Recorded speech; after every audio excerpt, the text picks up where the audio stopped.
Le président de la conférence de la CEDEAO a pris note des progrès réalisés dans la mise en œuvre des décisions de la conférence des chefs d'État et de gouvernement depuis le 18 août 2020, notamment la libération des personnalités civiles et militaires qui étaient en détention, la mise en place des nouvelles autorités de la transition et l'adoption de la charte de la transition.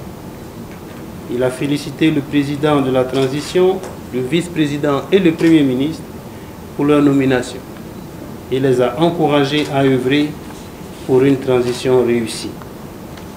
Le président de la conférence a pris acte des informations sur la mise en place prochaine du Conseil national de transition dans un processus inclusif. Il a exhorté les autorités de la transition à finaliser le calendrier du processus électoral devant conduire aux élections présidentielles et parlementaires dans le délai indiqué de 18 mois.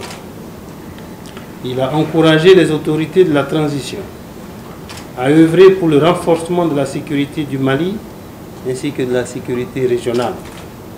À cet égard, il a exhorté les autorités de la transition à renforcer la coopération avec tous les acteurs régionaux, en particulier la CEDEAO. Son Excellence M. Nana Addo Dankwa Akufo-Addo a réaffirmé le soutien total de la CEDEAO aux autorités maliennes dans la mise en œuvre de la feuille de route de la transition au Mali. Mali qui est un membre important de la CEDEAO. Il a également appelé la communauté internationale à se mobiliser et à se tenir aux côtés du Mali et le soutenir pleinement dans le processus de transition.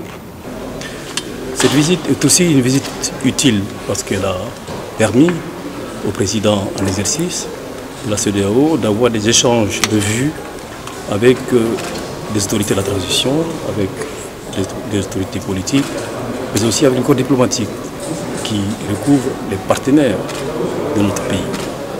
Et je pense que ce sera l'occasion pour le président en exercice de la CEDEAO de délivrer à cette occasion-là ce message politique qu'il est venu transmettre et solliciter l'accompagnement de cette communauté des partenaires du Mali à accompagner la transition.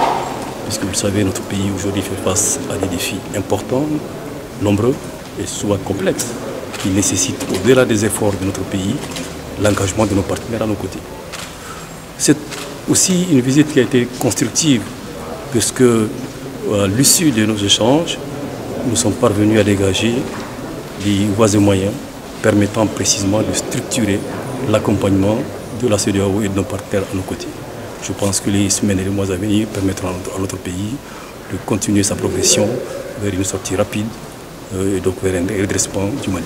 Le président en exercice de la CEDEAO et à travers lui l'ensemble des chefs d'État de la CEDEAO, mais aussi tous les peuples des différents pays de la CEDEAO pour leur action qui a permis ma libération l'autre jour.